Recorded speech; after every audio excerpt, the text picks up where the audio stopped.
Blog Talk Radio. Good morning and welcome to TimetoPlay.com's Empower Half Hour. Each week, professionals and experts join us to provide discussion, takeaways, and tips you can implement to have a better life. Today's team member joining us is Heidi Bernstein-Krantz. Good morning, Heidi. Good morning. Great to be here, Doreen. Excellent. Heidi is a professional resource on Time to Play under Happiness. She writes a biweekly article that's available for you to read. Our theme today is Heidi's theme. I love it. Breakup to breakthrough. And today's theme is embellished a little more, finding love with a plan in 2012, the second time around. So we're going to go into this whole goal setting and revelation thing. It's very, very cool, and Heidi's amazing. So just want to give you a little background about her. She's a professional life coach with a specialty in divorce. She's the founder of Reinvention Life Coaching. She's expertly trained and certified by the Institute of Professional Excellence in Coaching, and her practice is based on her personal and professional experience with the divorce process. And that's a pretty important thing. You know, when you go to a doctor who's never had a disease process, they can't really reflect. So she's there for you. She's been there. Something else that's really interesting about Heidi is she's an occupational therapist. As a person who's worked in healthcare for a long time, I know occupational therapy people, they are able to take the most minute goal and to help that person achieve that goal. So Heidi, I really appreciate what you have in your background and your experience. Thank you. Let me just quickly introduce myself. My name is Doreen. I am a board-certified healthcare executive, and I've worked in healthcare since 1987, which is ridiculously 24 years. I'm the person who started Time to Play in my quest for quality of life, and I'll tell you more about that later on. So, Heidi, before we speak about setting goals for 2012, I'd just like to touch on the people who are in the process of divorce or newly divorced to help them through. Do you have, just something for them to start to focus on in order for them to reflect on where they are right now? Absolutely. Coaching is all about recognizing the opportunity within challenge. And when we go through divorce, the picture of the life that we have painted is changing, and that can be scary for people. But if we can recognize the opportunity within that change, we can come out stronger, more confident, happier, with the capacity for greater love than ever before. And one way to start doing that is to identify just one goal that you can accomplish now that you could not have accomplished or achieved during your relationship or during your marriage. For example, you might go back to school, take up yoga, lose weight, start your own business. For whatever reason, you would have been held back to even think about those goals during your marriage, but now you can start to think about those endeavors. That's fantastic advice, and this is all an opportunity for growth. And last week with Jim Ryan, we had this discussion even just about losing a job, where you now have almost a clean slate. It's a fresh start. So just to reflect on that, just in case anybody's interested, there is an article that Heidi has written, and it is on her Time to Play page. So it's called Empowering Reflections During Divorce.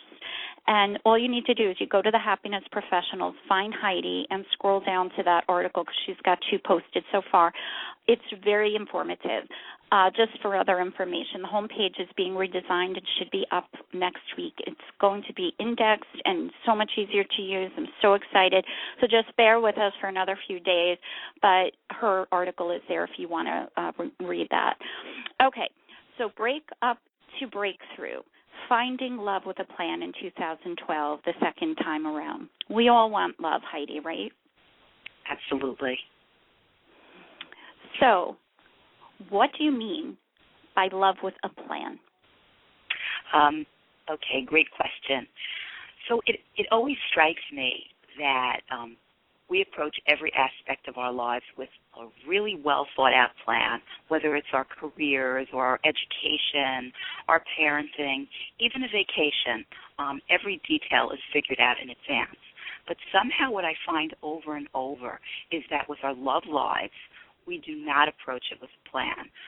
We're kind of thrown by the current of the ocean, if you will, either towards physical attraction or towards availability or maybe to whomever is pursuing us, but we're not embarking on it with a plan. And what I do is I help people create a plan so that later on they haven't been thrown by the current of the ocean into a relationship and they end up wondering, what am I doing in this bad relationship and how did I get here?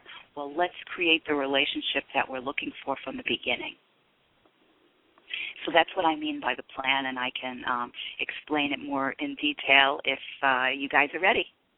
Yeah, now this is a very, very interesting thing because, I know this is a little difficult in how I was talking about how people have to be part of something to counsel somebody, and I'm not a counselor by any way, shape, or form. I've been with my husband since I'm 17 years old, and I just turned 46 last week. So I can understand this to a certain extent, but I can't. Now, it's very interesting what you're saying because, a lot of times, and even what's on TV and the commercials for the perfumes, like everything is physical attraction. So that's interesting because, maybe, looking at something a little bit differently, that's pretty interesting. So we have things. How do you discover the traits that you're looking for, or how do you start to make this plan? So sure, I'm going to explain that, and I just wanted to, kind of reiterate your point. We are all looking for physical attraction, and chemistry is a really important ingredient in here, kind of that ingredient that can't be exactly defined, but in addition to the physical attraction and the chemistry, we want to be focused on looking for certain traits so that we have both of those pieces in place, because the physical attraction will not be enough of a basis for a lasting, healthy relationship. So with that said, what I recommend in my workshops and when I work with clients individually is to actually create a written list of your must-have qualities. And I'm talking about 5 qualities or so, not a long laundry list of qualities, because that would be kind of unrealistic and not lead to success. So 5 qualities that are your must-have traits, that if these traits are not in place, it's a deal breaker. Usually I recommend that these traits are character traits, in other words, something lasting about the person, but I really leave it up to the individual to figure out what their deal breakers might be. And I encourage clients to really define each quality for what it means exactly for them, not to use general terms, to really spend time defining. I also encourage them to keep the list visible and ready to be modified, and that they really actually do it in written form. There's tremendous power in the written word, and just writing it down is already taking steps towards accomplishing the goal. Once that list is constructed, we become sort of quote-unquote detectives for those potential qualities. So that's kind of the beginning of the plan, Doreen. That's quite interesting. You know how another thing you had said was don't just go after the people that are pursuing you, because that's interesting, that these people might not have these characteristics, and sometimes people settle, or sometimes people think, well, they're good enough, or that whole change thing, oh, I'm going to change that person. And you have this deal breaker philosophy. So you have this deal breaker. So if this person is pursuing you and these traits are not on your list, that technically is a deal breaker. Exactly. So you want to be always constantly evaluating the person for the traits on your list. And, of course, when you're first meeting a person, you won't know for sure if they have the qualities. But you can start knowing very quickly, even sometimes within the first few sentences of conversation, if they potentially have the qualities. So if there's potential there, you want to keep on evaluating. Of course, in a friendly, warm, loving way, not in a real harsh detective way, but always referring back to your list in your mind so that you are sticking to your plan. So you shouldn't bring the list with you with little check-off boxes while you're having coffee. Oh, my gosh. I'm just having this visual. That's, like, so funny. Oh, gosh. Thank you for pointing that out. So when people write the list that you're describing, how do they know, like, you know, like I hear a lot about speed dating. Is that some sort of, like, you know, how they're supposed to evaluate this person? So if they're having that coffee or if they go out to dinner, and, of course, they're not bringing in their list with them in front of them, as we discussed. Mm-hmm. But is this speed dating stuff, is this stuff good for you to determine if these people have the traits on the list, or is this kind of an off-the-wall idea kind of thing to go to? It's a great tool for speed dating. It's a great tool for any type of interacting, even just having a short conversation with a potential partner at a party, because you want to begin ascertaining if they have your traits by really asking a lot of engaging and open-ended questions. And when you start asking these questions right from the beginning, there's a dual purpose. One, it really draws you to the other person because people really love to talk about themselves. So if you ask them questions and they feel that you're interested and you're genuinely listening, that's an enormously effective rapport builder right there. But aside from that, when you're doing this evaluation of their traits, you want to really get them talking a lot so you can get a lot of information quickly. So, for example, if one of the traits that's important to you, just as an arbitrary example, is that the person is a family-minded person, you're probably not going to ask them, are you a family-minded person? Because then they're going to tell you whatever you want to hear. But you might say, hey, what did you do this weekend? Who did you go with? Where did you go on your last vacation? Who did you go with? When you start asking kind of in a natural way, where now I'm rushing it, but in a natural way, who did you go with? You're going to start hearing, I went with my kids, I went with my brother, I went with my parents. You know, that's going to give you a family-minded idea. If you're not hearing any family members, that's probably not the case. This may be an oversimplification, but it's for the purpose of example. No, I think that this is terrific. And one of the things that you pointed out is ask questions about them. It's kind of an interview. So, like, you're not supposed to talk about yourself and how miserable your marriage had been or blah, blah, you know.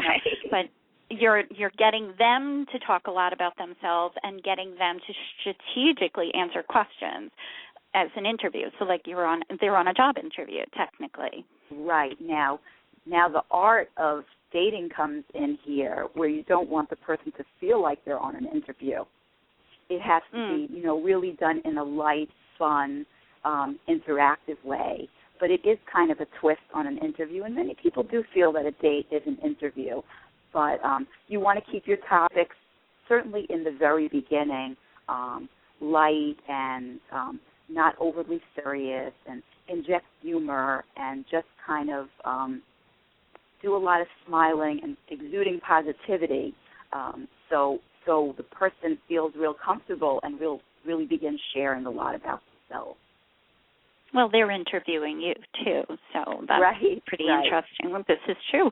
Okay, so one thing that you have on here is confidence.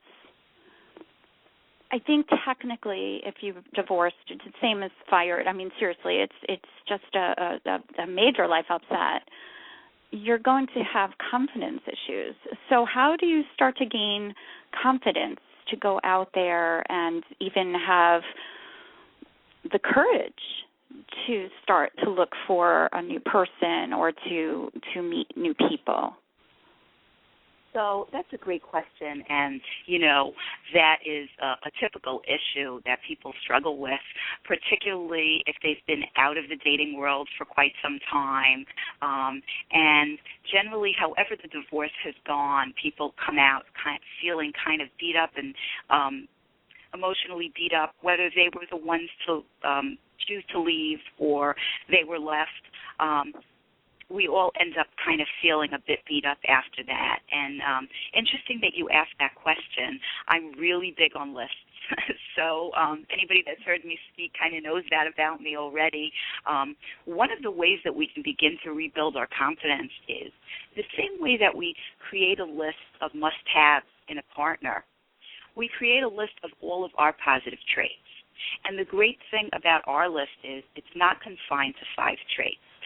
It can go on, and I really encourage people to, reach even 100 positive traits, because they can be tiny traits or large traits, anything from I make a great omelet to I'm honest, I'm funny, I'm determined, I'm strong. All of those traits can go in there.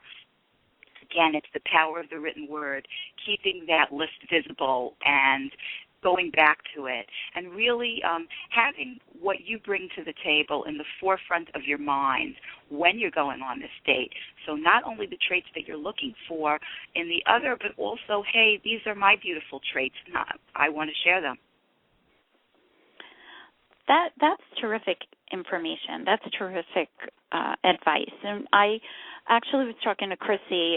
She's part of the TimetoPlay project and my team to help 1 million people. And she puts a positive quote of the day up. And we were just discussing how it's so empowering because it's a self-reflection. So here we're getting confidence because you're identifying these amazing things about yourself that you're going to be able to provide to a new partner.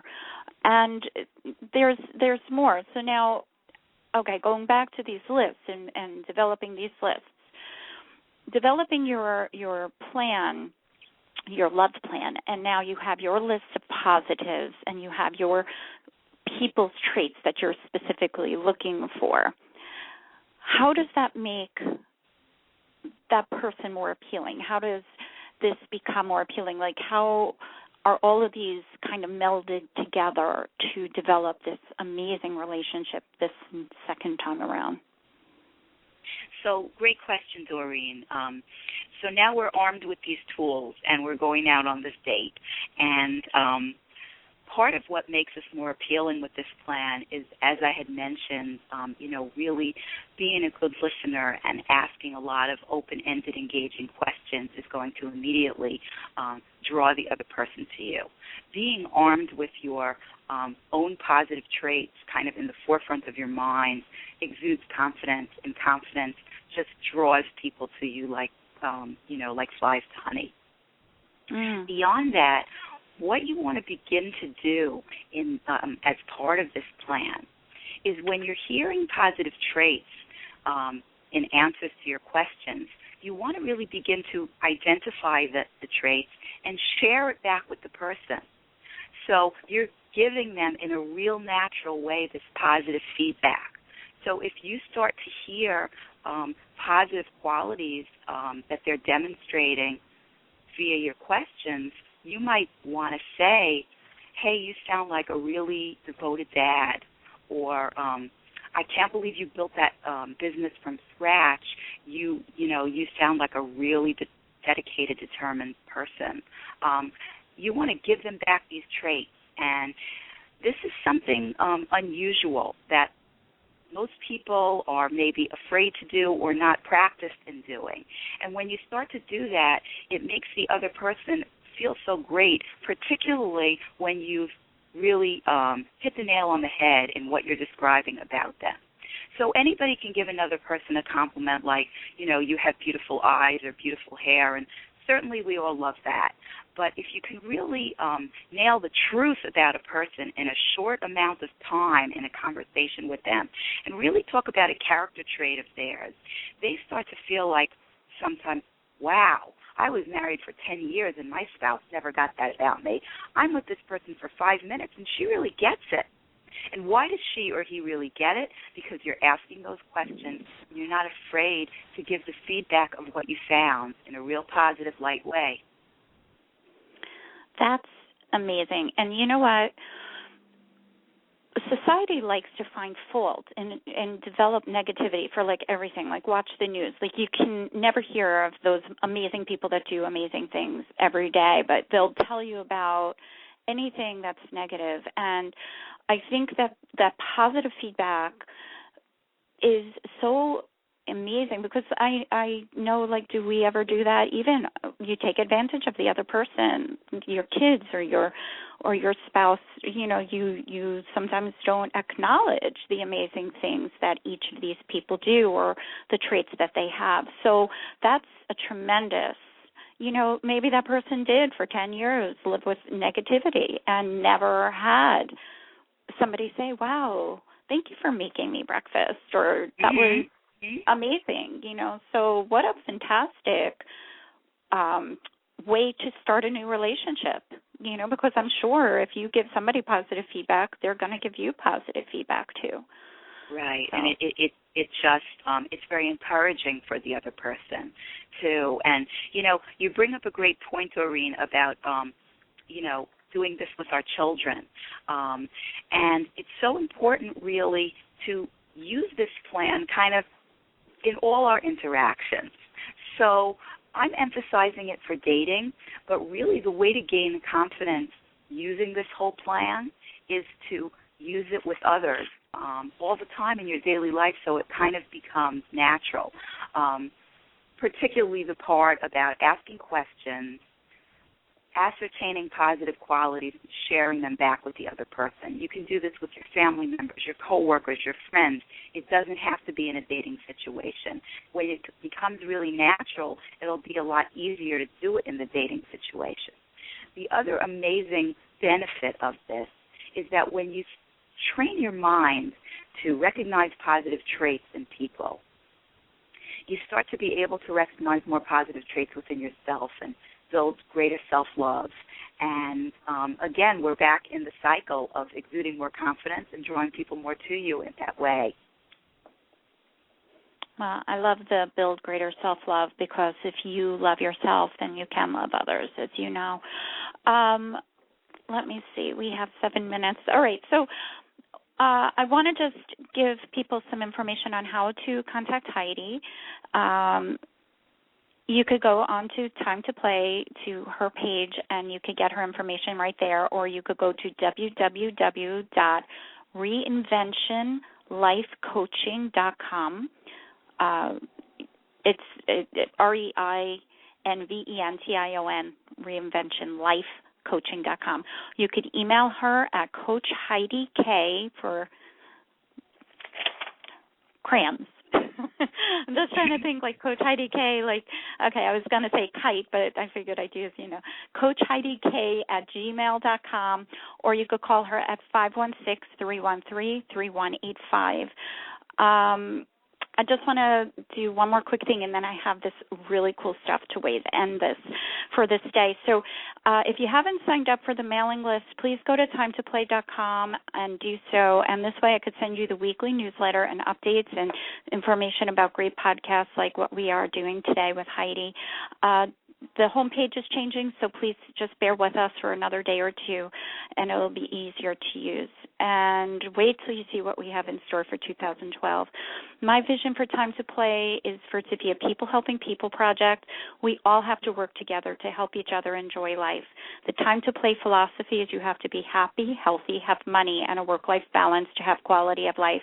And I am so honored to have all of the amazing professionals on the TimetoPlay site that are helping me in my mission to help people enjoy life and to help 1 million people. Check out the information and articles posted on TimetoPlay.com, and also give me a call or email. My contact information is on the TimetoPlay site. If you know someone amazing that should be a professional resource on TimetoPlay, or if you would like to be featured in a future podcast. So here's my cool thought for people on their 2012 embarking on finding love the second time around. You know how we were talking about the first thing we were talking about, newly divorced or whatever, looking at it as an opportunity, finding the important traits and looking for people is probably one of the hardest things, because everybody I talk to that might be divorced or divorcing or something is, I hate to go to bars. You don't have to go to bars. Let's go back to looking at this as an opportunity and talking about what people can pull out of themselves of things of their passion that they might not have been able to do during their marriage, and how they can start to look for a person while they're doing this, finding important traits.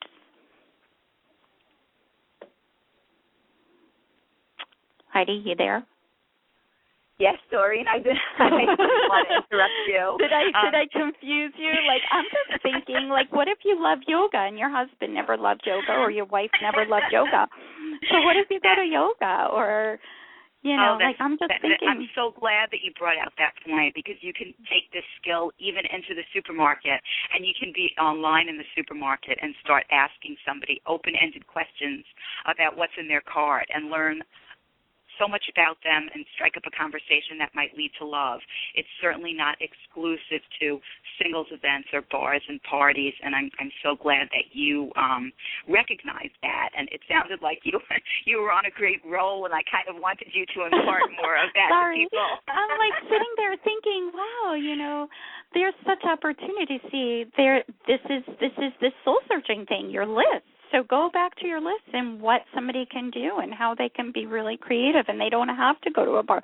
That's the worst thing is seeing somebody standing all dressed up, beautiful or handsome, and standing in a bar with a drink and just standing there. I mean, that's like ridiculous. So it can be intimidating. Oh my gosh. So go into, you know, what else can they do so that they could sort of start thinking this? It's a great idea, you know, to follow up on their interests, and you want to, you know, do volunteer work, join clubs that, you know, reflect your passions and interests, and start finding, like-minded people in that way. Absolutely. One other little tip that I want to leave people with is the tricky part of this plan is beyond those 5 traits, you want to make a commitment to yourself to be flexible about all other traits. So there are bound to be other traits that you're not thrilled about, not happy with, or perhaps disappointed in, but you want to make a commitment to be flexible about any trait that's not on your must-have list. That's very interesting. That's very interesting, because you know what, people are still people, and they're going to have a good day and they're going to have a bad day, and you know, that's very interesting. So, you know, we're not perfect. I'm not perfect. Right, exactly. We want to accept each other as the total package, you know, with the pluses and minuses, and, you know, the strengths and the weaknesses, and, you know, cut others the same slack as we want them to cut us. We've all got our faults, but as long as those core qualities are in place, the rest can be worked through. Oh, that's very cool. Well, we... you know, I'm just thinking of those endless possibilities. And again, as we talked about this, is to using the divorce situation as an opportunity for self-exploration, an opportunity for, you know, finding that perfect person. What do we call it? The breakup to breakthrough, finding love with a plan in 2012, the second time around. Love it. Is there any other things that you want to just leave with anybody at this, you know, at this point? Anything else that you could think of to throw out? Sure, Doreen. One of the other types of confidence that gets shaken in divorce is that faith in our inner voice and our inner judgment.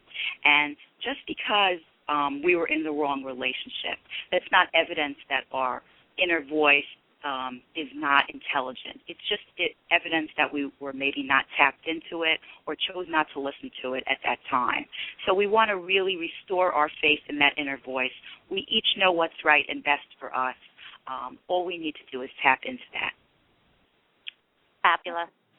Fabulous, fabulous. Well, again, you can contact Heidi at reinventionlifecoaching.com. And, you know, I just wish everybody good relationships in the year of 2012. And I really appreciate you, you know, taking your time this morning to share this extremely valuable information that could really change a person's life. It's my pleasure and my passion. Feel free to contact me with questions and comments. I'd love to hear from you. Oh, thank you so much again, Heidi, and thank everybody for joining us. And anything, you don't give us a call, contact me, email info@timetoplay.com, or call me at 631-331-2675. Thanks so much, Heidi, and I hope you have a fantastic day. Thank you so much for having me. All righty. Okay. Have a great day. Bye. Bye.